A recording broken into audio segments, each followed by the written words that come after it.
आज हम इसमें बात करेंगे गलन के बारे में। गलन, जिसे हम इंग्लिश में मेल्टिंग भी कहते हैं, आखिर है क्या? देखिए, गलन एक प्रकार की प्रक्रिया है जिसमें किसी ठोस पदार्थ को जब हम गर्म करते हैं तो उसका ताप बढ़ता है और ठोस का ताप बढ़ाते रहने पर एक स्थिति ऐसी आती है कि ठोस द्रव में बदलने लगता है।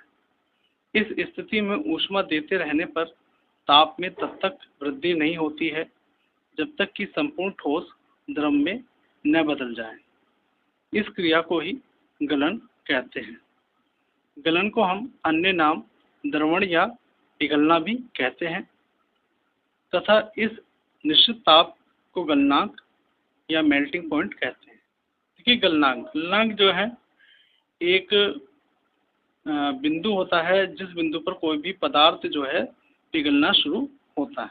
जैसे उदाहरण के तौर पर जैसे बर्फ है, बर्फ का जो है गलनांक या मेल्टिंग पॉइंट कहें तो 0 डिग्री सेंटीग्रेड होता है, यानी कि बर्फ जो है 0 डिग्री सेंटीग्रेड पर जो है पिघलना शुरू होती है।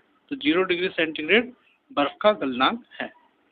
इसके बाद हम बात करेंगे गतिज आणविक सिद्धांत के आधार पर गलन की व्याख्या। ठीक है, देखिए, किसी द्रव्य को या किसी पदार्थ को गर्म करने पर उसके अणुओं की गतिज ऊर्जा में वृद्धि होती है और इस कारण उसके अणुओं के मध्य की दूरी बढ़ने लगती है तथा उनके मध्य अंतरा आणविक आकर्षण बल, जिसे हम इंग्लिश में इंटरमोलिकुलर फोर्स कहते हैं, कम होने लगता है। ठोस का ताप बढ़ाते रहने पर एक स्थिति ऐसी आती है कि उसके अणु परस्पर आकर्षण के बंधन से स्वतंत्र हो जाते हैं और स्वतंत्रता पूर्वक गति करने लगते हैं।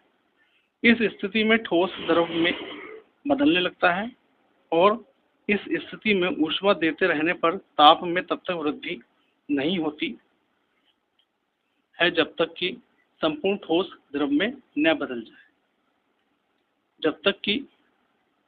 जब किसी ठोस का ताप उसके गलनांक के बराबर हो जाता है तो वह ठोस गलने लगता है, अर्थात द्रव में परिवर्तित होने लगता है। इस स्थिति में ठोस जो ऊष्मीय ऊर्जा ग्रहण करता है उससे उसके अणुओं की गतिज ऊर्जा नहीं बढ़ती है, लेकिन उसके अणुओं की आंतरिक ऊर्जा अर्थात इंटरनल एनर्जी बढ़ती है। क्योंकि इस स्थिति में ठोस के अणुओं की गतिज ऊर्जा में कोई परिवर्तन नहीं होता है, अतः इस स्थिति में ठोस का ताप नियत रहता है।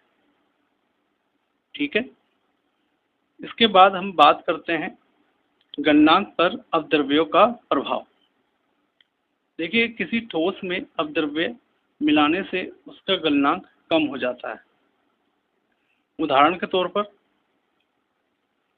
पानी में नमक मिलाने से गलनांक कम हो जाता है। सामान्यतः पानी 0 डिग्री सेंटीग्रेड पर जमता है, लेकिन नमक मिलाने से यह 0 डिग्री से कम तापमान पर जम जाता है। यही कारण है कि सर्दियों में सड़कों पर जमी बर्फ को पिघालने के लिए नमक का उपयोग किया जाता है। इसके बाद हमारा अगला पॉइंट आता है गलनांक पर दाब का प्रभाव।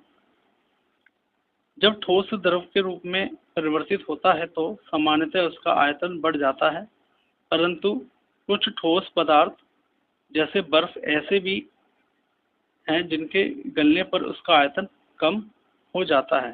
तो इसमें जो है हमारे पास दो स्थितियां आती हैं। पहली, जिन ठोस पदार्थों के गलने पर उनके आयतन में वृद्धि होती है, दाब बढ़ाने पर उनका गलनांक बढ़ता है, तथा दूसरी, जिन ठोस पदार्थों के गलने पर उनके आयतन में कमी होती है, दाब बढ़ाने पर उनका गलनांक कम हो जाता है। ठीक है, तो इसमें आज बस इतना ही।